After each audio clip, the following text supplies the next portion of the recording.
सर्दियों में heater, geyser और इलेक्ट्रिक चूल्हे और गर्मियों में एयर कंडीशन आप उसी सूरत में दिल खोल के चला सकते हैं जब आपका सोलर सिस्टम माहाना 1200 से 1500 यूनिट बनाता हो और आपने एक ऑन ग्रिड इन्वर्टर लगाया हो ताकि आप दिन के साथ साथ रात को भी जो है वो सोलर सिस्टम से फ़ायदा हासिल करें और आपके बिजली का बिल ज़ीरो आए। तो आपके लिए मैं आज एक IP66 इन्वर्टर जो है रॉयल कंपनी का लेकर आया हूँ, जो कि बहुत प्रीमियम क्वालिटी का है और इसके जो फीचर्स हैं वो बाकी इन्वर्टर से बहुत मुनफरिद हैं। स्पेशली इस इन्वर्टर में 10 साल की रिप्लेसमेंट वारंटी है। मतलब एक बार इन्वर्टर परचेज़ करने के बाद आप 10 साल तक इन्वर्टर की तरफ से आप मेंटली तौर पे रिलैक्स हो जाते हैं। मज़ीद इसमें क्या खूबियां हैं जानते हैं आज की इस मालूमाती वीडियो में। बिस्मिल्लाहिर्रहमानिर्रहीम। मेरा नाम है मुदस्सर रहमान। तो चलें आज कुछ नया सीखते हैं।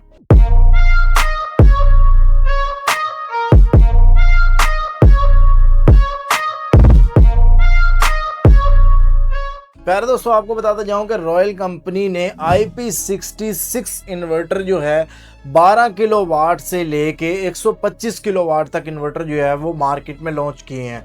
एक अच्छी बात यह है कि यहाँ पे इन्होंने 10 किलोवाट की बजाय 12 किलोवाट का इन्वर्टर मार्केट में लॉन्च किया है। अब यहाँ पे ना सिर्फ आपको इनके ऑन ग्रिड इन्वर्टर मिलेंगे बल्कि इसके साथ साथ आपको रॉयल कंपनी की लिथियम बैटरीज भी मिलेंगी और हाइब्रिड इन्वर्टर भी मार्केट में देखने को मिल जाते हैं। बट आज जो हम आपको डिटेल फराम कर रहे हैं वो ऑन ग्रिड इन्वर्टर के बारे में मालूमात फराम कर रहे हैं, जो कि 12 किलोवाट से 125 किलोवाट तक की इनकी रेंज मौजूद है। प्यारे दोस्तों, जैसे कि मैंने शुरू में बताया कि आप 12 किलोवाट के इस इन्वर्टर को जब इंस्टॉल करते हैं तो आप माहाना 1200 से 1500 यूनिट बिजली के जो है वो ये जनरेशन करने की सलाहियत रखता है। यानी इसका मतलब ये है कि आपके 1200 से 1500 यूनिट की जो है वो माहाना बचत होने वाली है। ये IP66 इन्वर्टर है। इसका मतलब ये है कि आप इसको इंडोर और आउटडोर अपनी ज़रूरत के मुताबिक लगा सकते हैं। नॉर्मली हम देखते हैं कि कमर्शियल लेवल पर जब बड़े प्रोजेक्ट्स इंस्टॉल हो रहे होते हैं तो वो आउटडोर जो है वो सिस्टम इंस्टॉल हो रहे होते हैं। इसकी 10 साल की रिप्लेसमेंट वारंटी है, जो कि सबसे अच्छी बात मुझे ये लगी है कि इन्होंने टर्म्स एंड कंडीशन जो है वो इधर मेंशन की हुई है, जो कि उर्दू में है। ये बहुत एक अच्छी चीज़ है और मैं हमेशा की तरह आपसे ये कहा करता हूँ कि आप जब इन्वर्टर को इंस्टॉल कर रहे हों या जब आप इन्वर्टर को परचेज़ कर रहे हों, कोई भी कंपनी का इन्वर्टर, तो आप टर्म्स एंड कंडीशन पढ़ लिया करें। और जब आप इन्वर्टर को इंस्टॉल कर रहे हों तो आप यूज़र मैनुअल को जो है वो लाजमी रीड कर लिया करें, क्योंकि इंस्टॉलेशन से लेकर पैरामीटर सेटिंग और आफ्टर इंस्टॉलेशन में जो पॉइंट्स आपको मद्देनज़र रखने पड़ते हैं वो सब इसके अंदर मेंशन किए जाते हैं। पहले दोस्तों, बॉक्स ओपन जब हम करते हैं तो इसमें हमें एक अदद इंस्पेक्शन रिपोर्ट मिलती है, जहाँ से हमें इन्वर्टर की वर्थ का अंदाज़ा होता है कि जब ये इन्वर्टर हमारे पास पहुँचता है तो इसमें ये 20 तरह के टेस्ट हैं जो कि इसको किए जाते हैं और फिर इन्वर्टर जो है हमारे तक जो है वो पहुंचाया जाता है। इसमें कुछ हमें रावल बोल्ट्स मिलते हैं, कुछ स्क्रूज़ मिलते हैं, कुछ थिम्बल मिलते हैं। MC4 कनेक्टर को खोलने के लिए ओपन मिल रहा है, कुछ MC4 कनेक्टर मिल रहे हैं, कुछ हमें ग्लैंड्स मिल रहे हैं। इसी तरीके से ये इन्वर्टर चूँकि IP66 है इसलिए इसमें जो कनेक्शन की जगह है उसको भी प्योर नमी से, पानी से बचाने के लिए जो है इसका ये अलग से हमें ग्लैंड ये कवर एक दिया गया है। अब यहाँ पर मैं आपको एक चीज़ बताता जाऊँ, वो ये है कि ये इन्वर्टर जो है बिल्ट इन वाईफाई के साथ आता है। यानी इसके साथ हमें डिवाइस जो है साथ मिलती है, अलग से डिवाइस परचेज़ करने की ज़रूरत नहीं होती। मज़ीद अनबॉक्सिंग की बात करें तो इसमें हमें एक अदद वाल ब्रैकेट मिलती है जिसकी मदद से आप इन्वर्टर को दीवार पे हैंग कर सकते हैं। और हमारी मेन प्रोडक्ट एक अदद रॉयल कंपनी का इन्वर्टर बॉक्स में से निकलता है।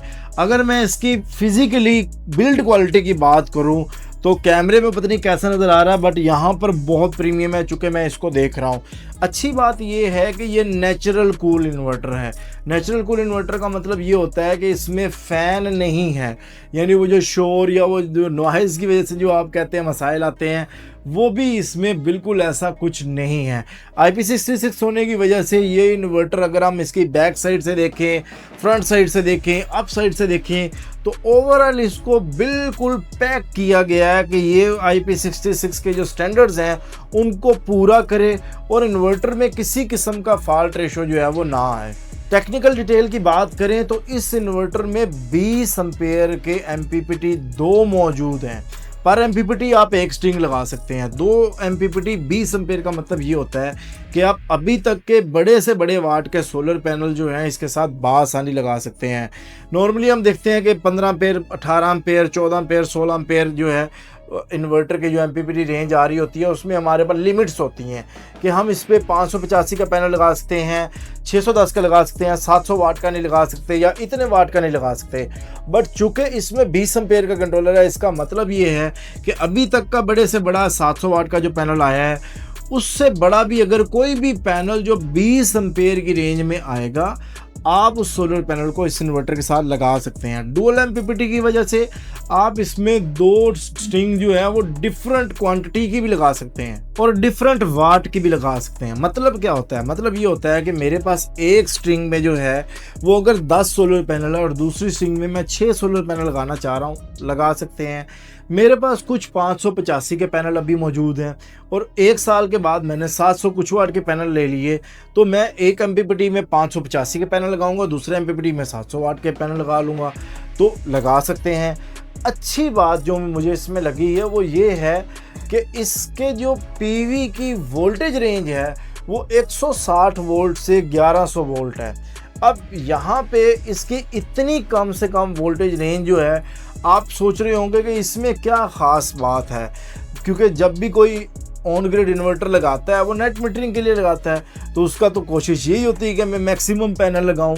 तो लो वोल्टेज की क्या ख़ास बात है? मैक्सिमम 1100 से ज़्यादा वोल्ट होते तो चलो वो भी बंदा कहता कि अच्छी बात है, लेकिन लो वोल्टेज की क्या अच्छी बात है? लो वोल्टेज की अच्छी एक बात तो ये है कि मिनिमम पैनल पे ये स्टार्ट हो जाता है, लेकिन अच्छी बात और ख़ास बात लो वोल्टेज की ये है कि जब सुबह का टाइम होता है या शाम का टाइम होता है और वोल्टेज मिनिमम लो आ रहे हो, तो जहां बाकी ऑन ग्रिड इन्वर्टर आउटपुट देना बंद कर जाते हैं, तो वहां पे रॉयल का इन्वर्टर जो है मिनिमम वोल्टेज रेंज होने की वजह से भी आपको आउटपुट फ्राहम कर रहा होगा। वो चाहे कम होगी, वो उस मौके की सिचुएशन के मुताबिक जितनी प्रोडक्शन कर सकता है, यानी आम इन्वर्टर की निस्बत ये इन्वर्टर ज़्यादा देर तक काम करेगा। उसकी रीज़न क्या है कि ये लो वोल्टेज जो है इन्वर्टर है। अगर इसकी प्रोडक्शन की बात करें तो इसमें बहुत ज़्यादा प्रोडक्शन है, जिसमें मेन मैं चीज़ ज़्यादा करूँगा, AC शॉर्ट सर्किट की प्रोटेक्शन मौजूद है। इसके साथ इसमें DC रिवर्स पोलैरिटी की प्रोटेक्शन मौजूद है। अगर आप उल्टे कनेक्शन भी करते हैं तो तब भी इसमें प्रोटेक्शन मौजूद है। बट मैं आपको ये कहूँगा कि आप ऐसे किसी भी बंदे से अपना इन्वर्टर इंस्टॉल ना करवाएं जिसको इस चीज़ की भी सेंस ना हो कि यार ये पॉजिटिव और नेगेटिव कौन सी है। सो इस चीज़ की तो एहतियात जो है मैं समझता हूँ नॉर्मली लाजमी हमें करनी चाहिए कि अगर हम अच्छी प्रोडक्ट इंस्टॉल कर रहे हैं तो हम एक अच्छे इंस्टॉलर का भी इंतखाब करना चाहिए। इसके साथ अगर मज़ीद प्रोटेक्शन की बात करें तो एंटी आइलैंडिंग प्रोटेक्शन इसमें मौजूद है। अगर हम मज़ीद बात करें तो इसमें DC स्विच मौजूद है, यानी आप अपनी मर्ज़ी और ज़रूरत के मुताबिक जो है जो सोलर की स्ट्रिंग आ रही है उनको ऑन या ऑफ़ कर सकते हैं। AC/DC सर्ज प्रोटेक्शन भी मौजूद है, आल्दो कि आप अलग से भी लगा सकते हैं, बट इसके अंदर वो प्रोटेक्शन भी मौजूद है। और सबसे मेन चीज़ जो मेरी एक्सपेक्टेशन होती है वो AFCI फीचर जो है ये इसमें जो है वो मौजूद है, जो कि हमारी कोशिश होती है कि अगर मैं IP66 इन्वर्टर परचेज़ कर रहा हूँ तो उसमें AFCI का फीचर जो है वो लाजमी मौजूद होना चाहिए, जो कि इसके अंदर मौजूद है। -25 डिग्री से 60 डिग्री तक ये इन्वर्टर काम करता है। ये इन्वर्टर नेचुरल कूल है, यानी इसमें अलग से कोई फ़ैन नहीं लगा हुआ है। अब यहाँ पर एक और चीज़ आपको बता दूं कि ये एक ऐसा IP66 इन्वर्टर है जिसमें आपको डिस्प्ले भी देखने को मिलता है, यानी आप इन्वर्टर का डाटा जो है वो वाईफाई डिवाइस की वजह से जो है अपने मोबाइल पे दुनिया में कहीं पे बैठ के जहाँ देख सकते हैं। तो उसके साथ साथ आप रियल टाइम में जो है स्क्रीन पे भी आप वो डाटा जो रियल टाइम में इस टाइम प्रोडक्शन हो रही है, कितने यूनिट बने हैं, अभी तक कितने यूनिट बने हैं, वो सारी चीज़ें जो हैं आप इसके डिस्प्ले पर भी देख सकते हैं। प्यारे दोस्तों, जब हम वारंटी की बात करते हैं तो सबसे पहला सवाल आता है कि ये क्लेम कहाँ से होगा। तो आपको बताता जाऊँ कि पाकिस्तान के बड़े सिटीज़ जिसमें लाहौर है, मुल्तान है, इस्लामाबाद, कराची वगैरह, यहाँ पर इनके सर्विस सेंटर मौजूद हैं। एक अच्छी बात ये है कि ये वक्तन फ़वक्तन अपने डीलर नेटवर्क को बढ़ा रहे हैं और डिफरेंट ट्रेनिंग सेशन जो है वो करा रहे हैं। रॉयल सोलर एनर्जी की USP ये है कि ये 12 साल से सोलर इंडस्ट्री में काम कर रहे हैं। यानी कोई ऐसा कंपनी नहीं है कि हम ये नहीं कह सकते कि ये आज कोई इन्वेस्टर आया, उसने इन्वेस्टमेंट की और 2 सालों बाद उसका पता ही नहीं है।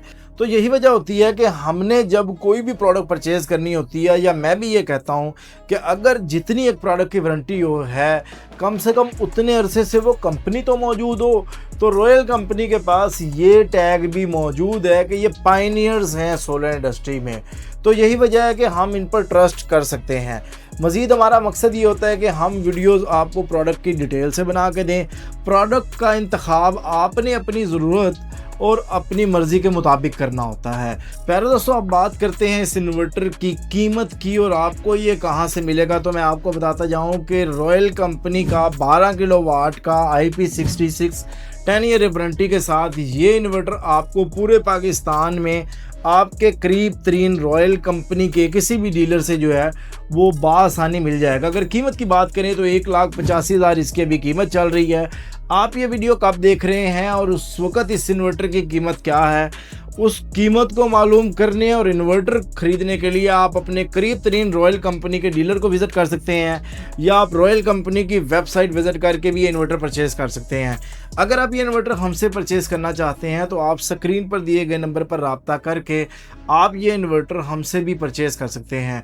मैं उम्मीद करता हूँ कि आपको आज की इस वीडियो से बहुत कुछ सीखने को मिला होगा। बहुत शुक्रिया आप सब दोस्तों का। अल्लाह ताला आप सब को खुश रखे, ढेर सारी कामयाबियाँ तरक्की अता फरमाए। मिलते हैं नेक्स्ट वीडियो के साथ। अल्लाह हाफिज़। पाकिस्तान जिंदाबाद।